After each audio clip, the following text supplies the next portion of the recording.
Welcome to Testimonial Thursdays here at Jesse's Journey. We're doing this as a part of September, which is Duchenne Awareness Month. I'm here with Khalid. How's it going, Khalid? Thanks for doing this today. Not too bad. How are you? Good, good. So just to start off, Khalid, where are you from and how old are you? So I'm from Toronto. I'm 31 years old.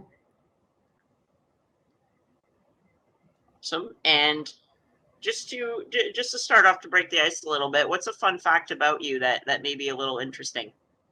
So I'm sort of a crossword addict. I love sort of doing crosswords. That's kind of a fun fact about me. I don't know, it just somehow pass the time gets me going right away in the morning. So that's a pretty fun fact about myself. Yeah. I like that. I used to do crosswords a lot in high school, actually, so I can definitely relate. So obviously, as part of Jesse's journey, we're doing this Testimonial Thursday. So tell us a little bit about your journey with Duchenne. When were you diagnosed, and what has your life been like with Duchenne? So I was diagnosed with Duchenne muscular dystrophy at the age of 5. So I've been living with a disability for almost 26 years now. As you are aware, Duchenne is a degenerative disability. So there are changes that happen every year.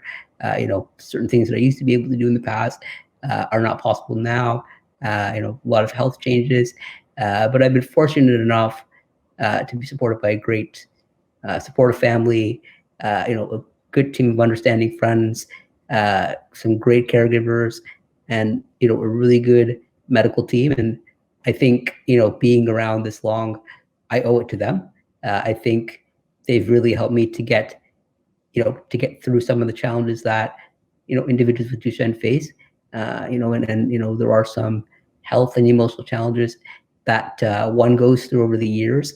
But I've been very fortunate enough to be backed up by such a great team, and I owe really a debt of gratitude to them, and really they helped me to really persevere.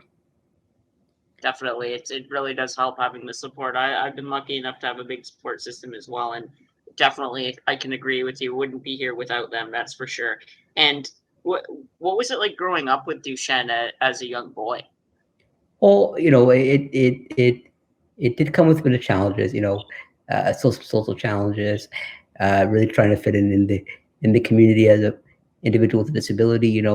I kind of felt a bit different than others, and it was really a bit of a challenge to kind of integrate with others. But I think over the years, I was able to really be fortunate to come across a lot of great people, a lot of great friends, really high school, from elementary school. There are a lot of people in my life who really supported me. And I think, as growing with Duchenne muscular dystrophy, it adds some unique challenges.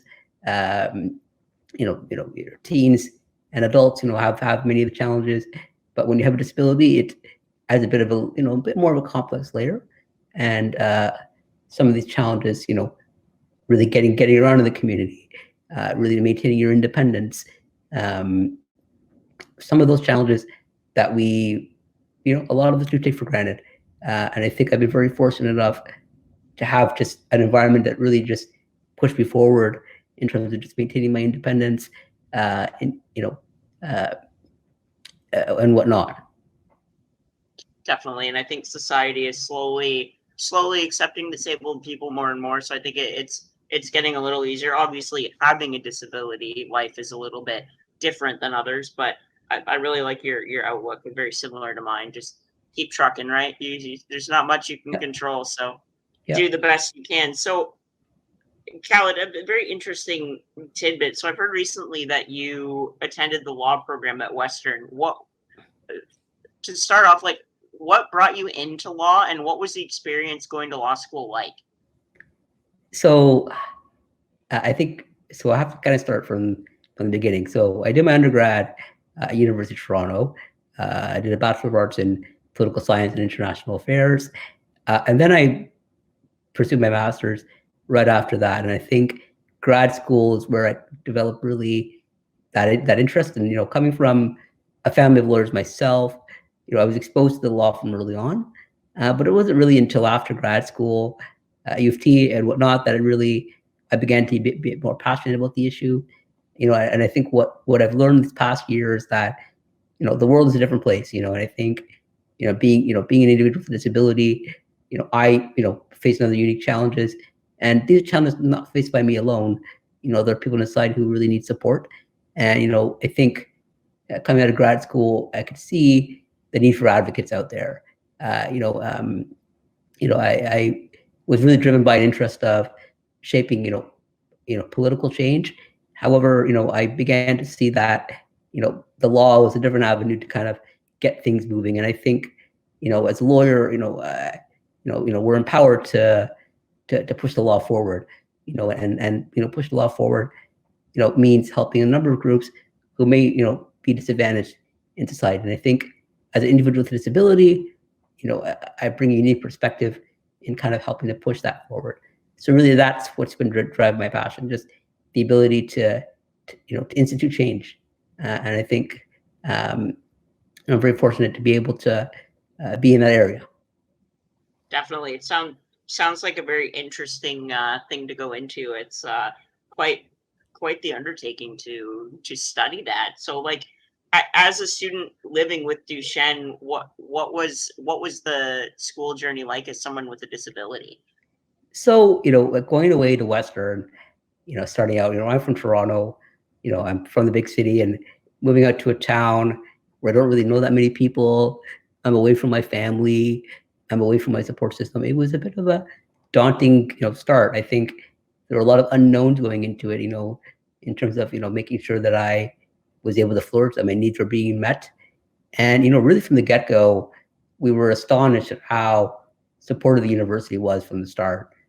Going in there, in terms of finding housing, in terms of making sure things are accessible, the university really stepped up, I think. And I think that's really what alleviated a lot of the concerns. I was fortunate enough to find a really good team of caregivers. I was able to find a really good team, supportive university, to make sure that I had all my needs met. So from accessible housing, really to every detail that I needed to be comfortable, to automatic doors, every detail was covered. And I think, being able also to find some accessible transit to travel back and forth, that was also an added bonus. And then also the law school themselves, they really stepped up, making sure that, all the doors had openers, making sure the desks in the classroom were accessible, really, you name it. And, and not just physical supports, but even academic supports, whatever I needed to really succeed. And I think that was really, I would recommend this experience to anybody, to be honest. It was a good experience to be able to live away from home, to be able to navigate, things, and to be able to be a bit more independent from my family, to be more independent, as an adult. And I think, those moves really do help facilitate that. Definitely. Well, shout out to Western University. Sounds like they definitely did step up. It's good to hear, right? I mean, it's obviously, I'm sure you can relate. I went to Sheridan College here in Oakville, and Of course, yeah. that was in my hometown, and it was a struggle. So I couldn't imagine moving. Western's in London, right? Yes. Yeah, that's pretty far from Toronto. That's quite the Yeah. jaunt, for Yeah. sure. It's a bit, And it's crazy. And were there any, like, in terms of living on your own apart from school, do you live independently now? so it's given the whole COVID pandemic, I've returned home for the short time, just until things are improving out there. Things have started to improve, I think, from a health perspective, getting out there. So once things settle down, I think I do plan to move out on my own, more full time. I was able to get that experience, for the last 3 years, and I'm very grateful for that. And I'm hoping in the next stage, at least, to be able to do that on my own. And when you did live on your own, was it an apartment or a house or what? Yeah, so it was an accessible apartment. Everything was modified for mobility, so expanded washrooms, rooms that were large enough, some extra rooms for my attendants, every piece of equipment that I needed. So really everything had to be modified to my, unique needs. So, everything from the door opener, to being able to reach the elevators, those were fortunate enough modified so that I could use it with ease. Very good. Yeah, no, I live in a March of Dimes building myself, and my apartment is completely adapted. It's so good to see that there are those resources, right? I mean, it's living on your own is scary as an able-bodied person, let alone with a disability. So just apart from all that, what are some hobbies and interests you have outside of your law education and career? So when I don't have my nose in the books, or I'm not kind of doing reading cases, I try to dig into a fun spy novel. I'm a huge Toronto Le Carre fan. I don't know if you're familiar, with his work. I'm big into baseball. I'm a huge Jays enthusiast. I'm hoping, things are opening now. Maybe even catch a Jays game before things end for the summer. And I'm following, a lot of the politics now, particularly in the United States, particularly in Canada. So, that's where kind of my passion lies outside of law. And, once things settle down, I hope to resume some traveling. I was really fortunate enough to be able to travel a lot. And, that's something I hope to get back into. Well, all the best with that. Traveling is, I've been lucky enough to travel as well. It's just so cool seeing different places and the cultural differences and whatnot, for sure. Yeah. And just to wrap up, Khalid, sure. What would be?